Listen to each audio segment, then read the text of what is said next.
542 in progress.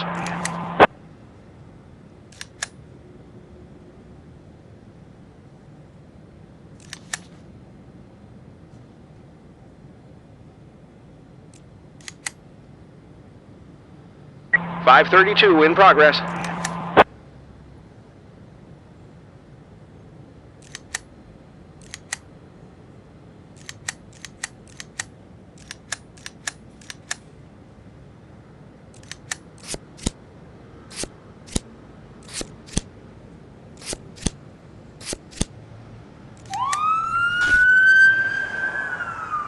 Code I.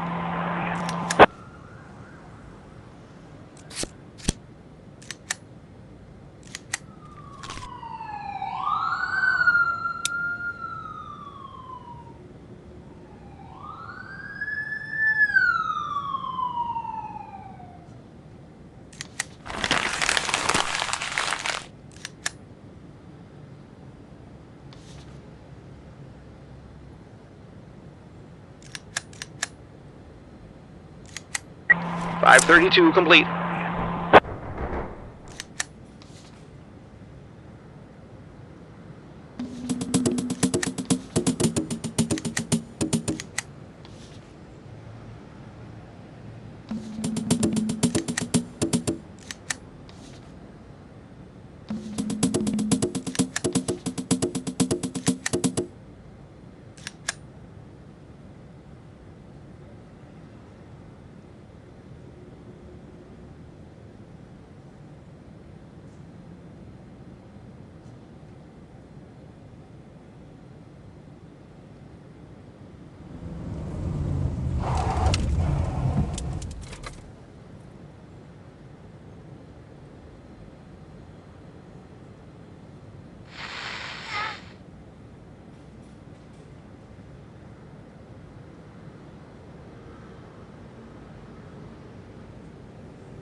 .540 in progress.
.540 complete.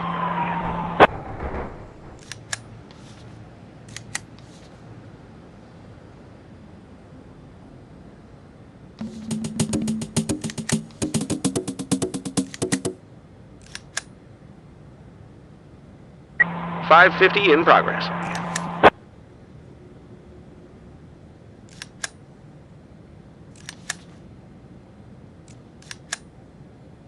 .526 in progress.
526 complete.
Roger.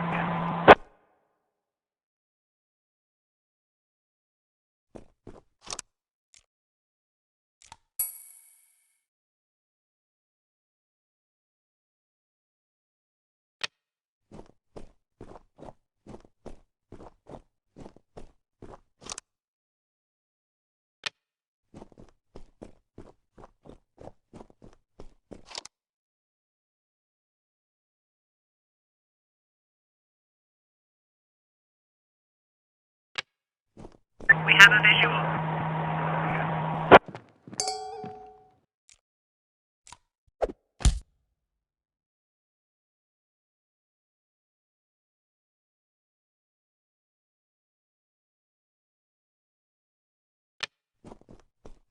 We have visual. We have visual.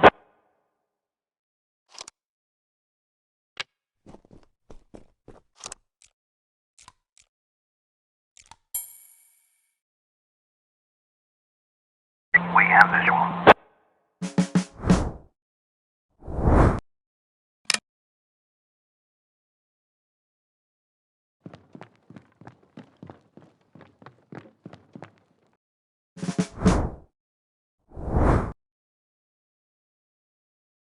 $580.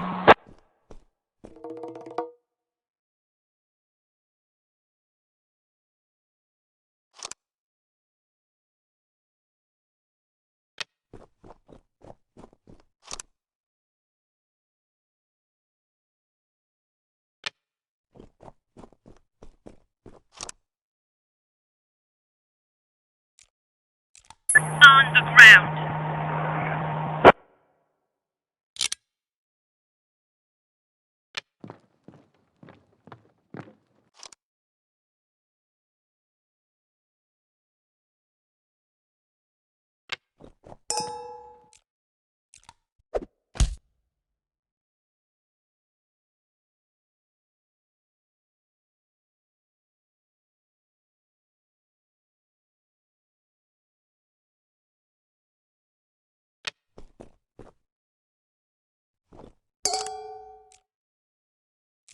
Roger.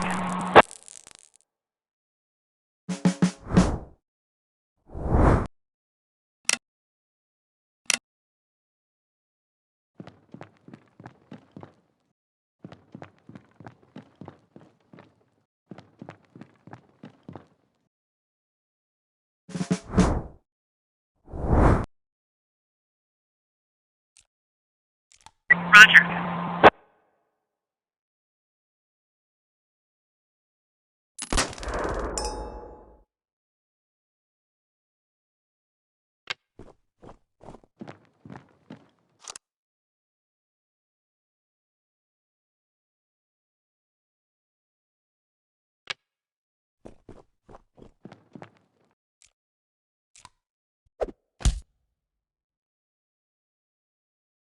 Roger.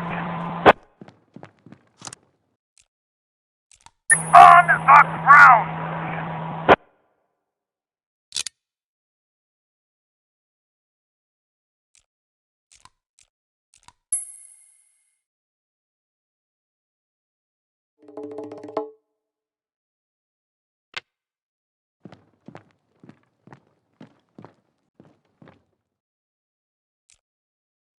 On the ground!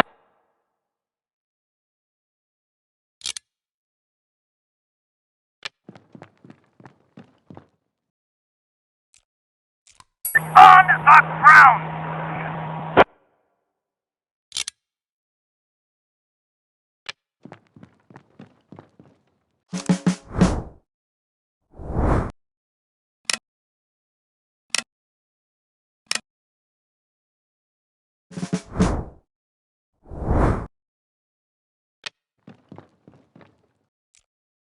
Get on the ground!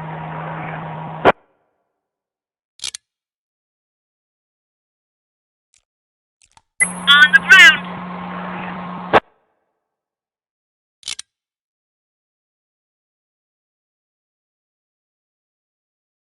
580.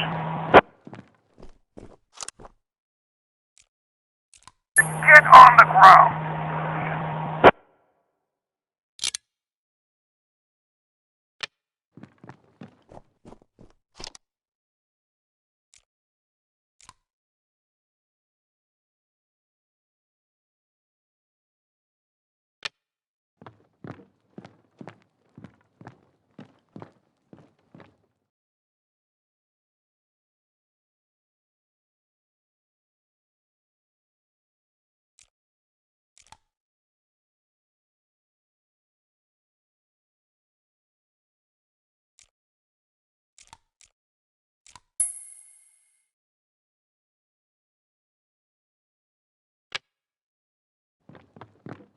We have visual.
On the ground!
Roger.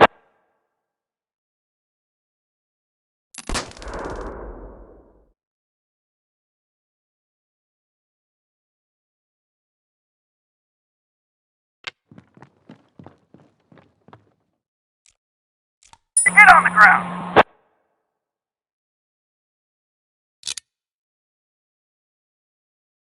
Roger.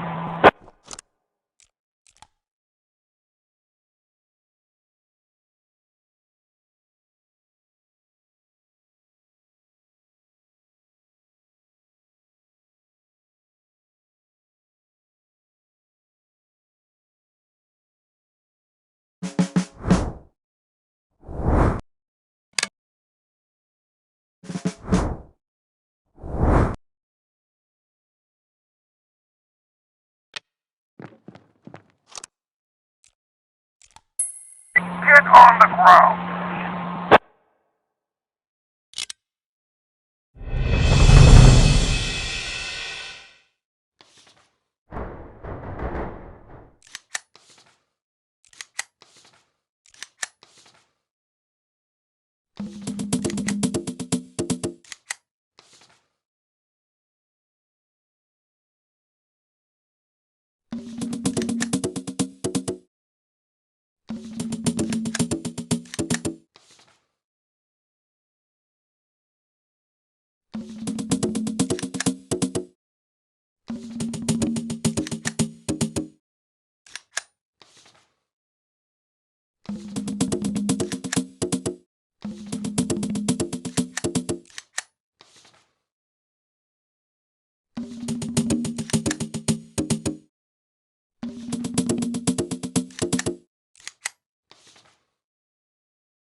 514 in progress.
.514 complete.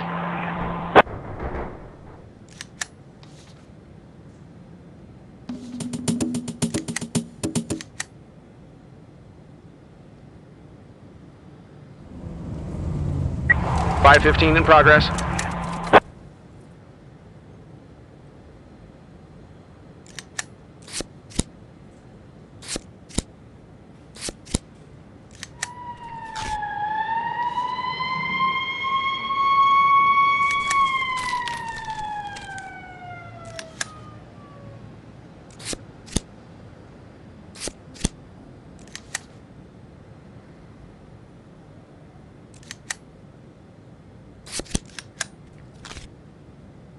.554 in progress.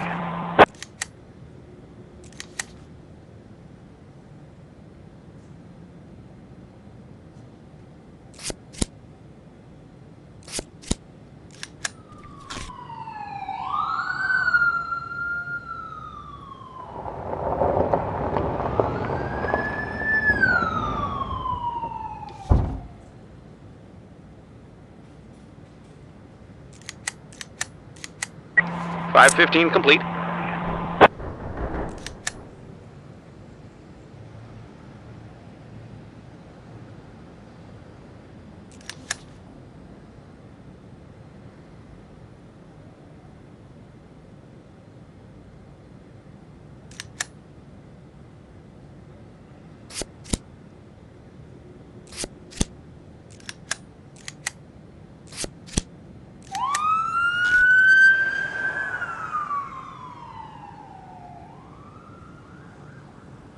.535 in progress.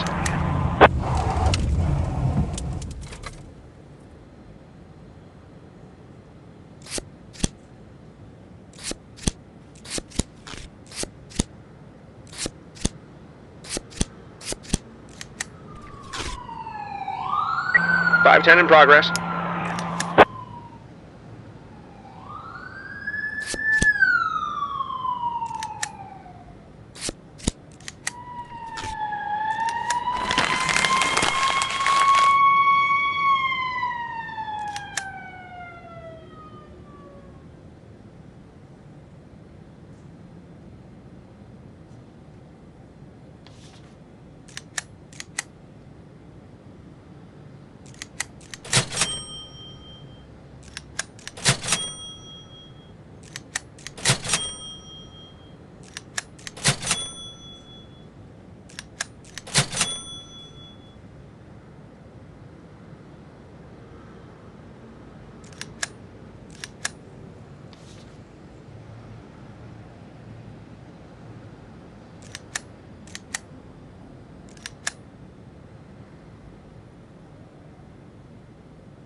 510 complete.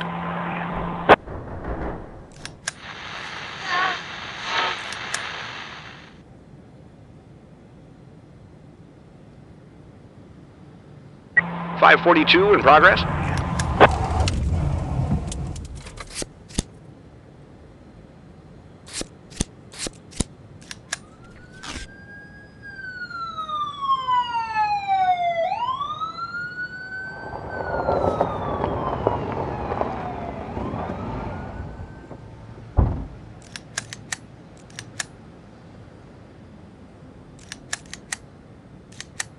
.535 complete.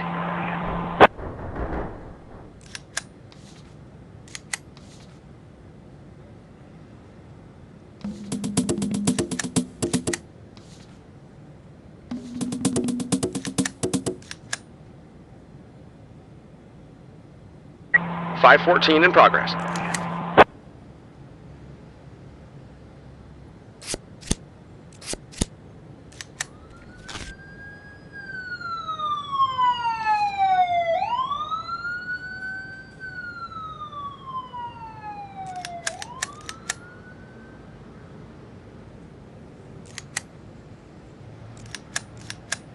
.542 complete.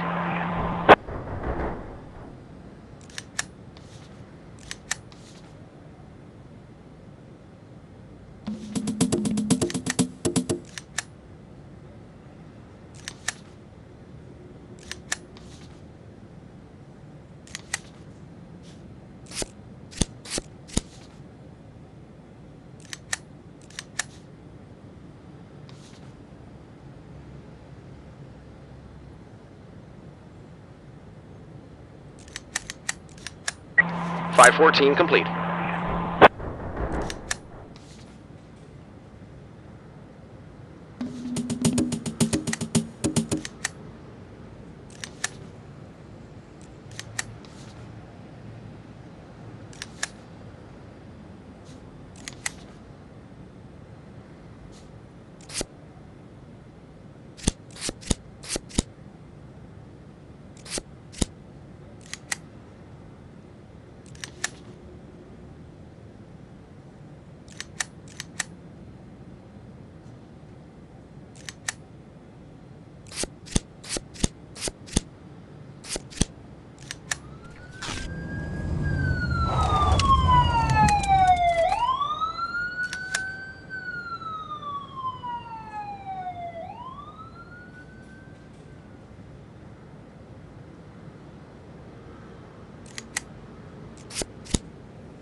Mr. Boyd, finally. I was starting to wonder if you were going to spend the night. Shut your mouth. Mr. Boyd, listen, I understand you don't talk much. I get it. After all, you would never have... Well, you wouldn't have been able to do what you've done if you were a chatterbox. Yeah? But I'm not asking you for a big speech. I'm not asking you to give me a master class in corruption.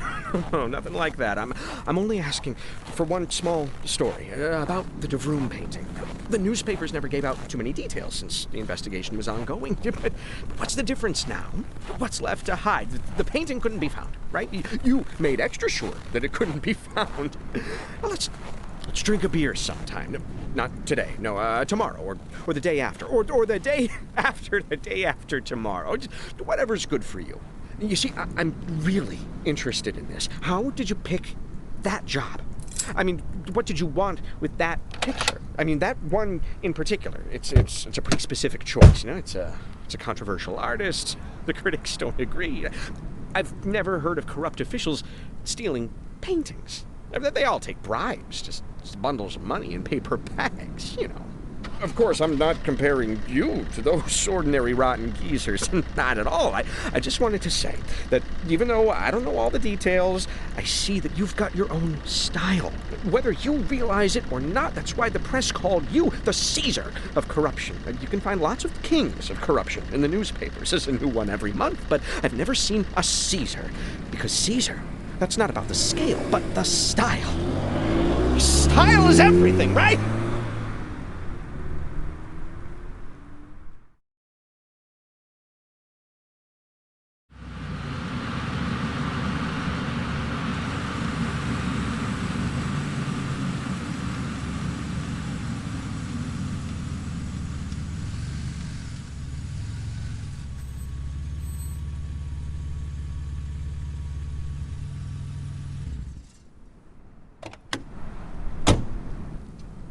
Please, Mr. Boyd. Why on earth should I get into the car with a stranger? Given your history, I'd imagine that you often had to get into a car with strangers. Back in Freiburg. Freiburg is different. Is it really so different? Absolutely. Friendlier?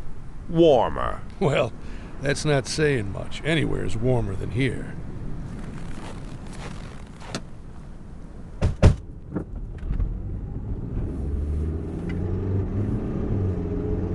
How? Excuse me? How did you know who I was? How many ads were there? Ads? Well, I'd be willing to bet that when you came here, you went looking for housing in the newspaper ads. How many ads did you look at? I don't know. Maybe a dozen. But you chose this house. Why? Because it stands away from everything. Well, that's a reasonable choice. Unfortunately, the neckties choose their houses by the exact same principle. They stash their goods in isolated houses until they can find a big buyer, but they don't settle into the house. They let someone else rent it. It's safer that way. Look, I'm not interested in how these neckties do business. I just want to know how they found out my real name. I'm not a big fan of drug dealers, Mr. Boyd, but I have to give them their due. Many of them are amazingly smart, much smarter than your average drug dealer, you know. And the man who was appointed to watch your house, Arthur Sherman, well, it turns out he's quite the brain. He even went to college. Can you imagine? Arthur is so clever that when he realized that you're Jack Boyd, he didn't report it to his bosses. You see, the Ties are a wandering gang. Yesterday they worked in Ripton, today they're here, tomorrow they'll be somewhere else. They just shoot you to be safe, and that would be the end of it. But Arthur is clever, and he knew how valuable the information was, so he did the clever thing and brought it to me. But how did he know who I was? How exactly? Ask him yourself when you get the chance. Oh, looks like we've arrived.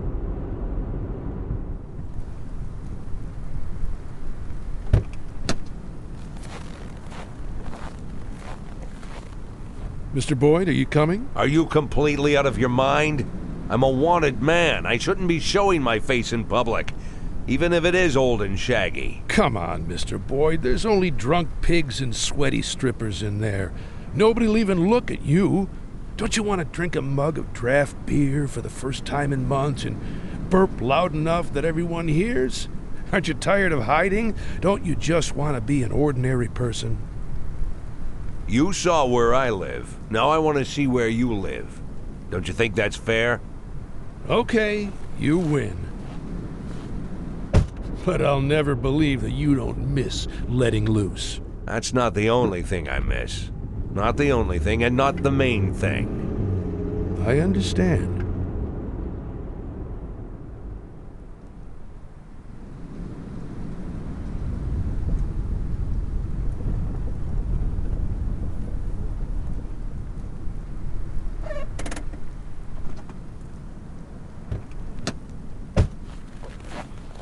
Well, here's where we live.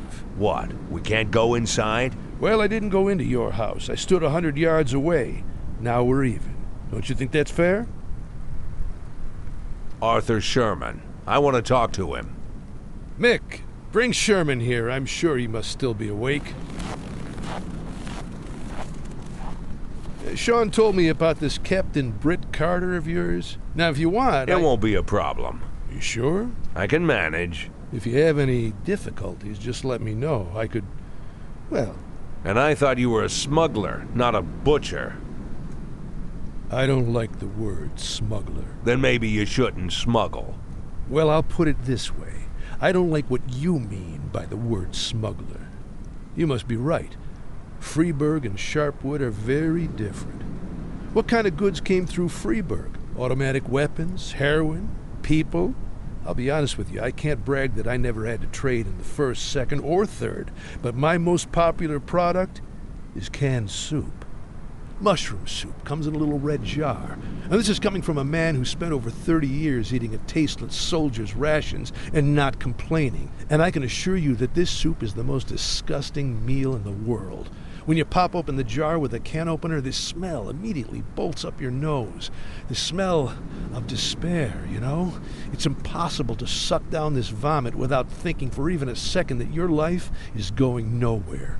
Sharpwood kids, when they grow up and leave this place for the rest of their lives, they'll always shudder when they remember this awful soup. But only the lucky ones, the few who manage to get out. The rest will live here for the rest of their days, eating smelly soup and then feeding it to their own children. Because without 12-cent soup, they'd all die. I give them this life, with the smell of despair. Bitter, but life. I don't know what cruel word to call what I'm doing, but I'm definitely not a smuggler. And I want that... Oh, there's your college boy, Mr. Boyd. Give me a cigarette. Still alive, Mr. Boyd? Oh, wow. How did you know who I was? Were you really hiding all that well? You hitchhiked on your way to Sharpwood. Well, not to Sharpwood, of course, but to Big Rift. And from there you walked on foot, but before Big Rift, a red-haired guy named Locke drove you. Picked you up at a bus stop 70 miles down the highway. Buses from Garensburg pass that stop every 6 days. In Garensburg, you spent 2 nights at the Stone Woodpecker Hotel. I called down there and had a nice chat with Mrs. Hopper, who... Just stop! So you're really that clever, Arthur Sherman? Proud of your little investigation? If I'd known this investigation would turn me into a hostage to rednecks playing toy soldiers, I wouldn't have stuck my nose in your business, Mr. Boyd. Hostage? Arthur can't leave the barracks. It's for his own safety. In addition, he likes to live by military regulations. Isn't that right, Arthur? This shit you're pulling here isn't military order. It's the middle of the night, but everyone's awake.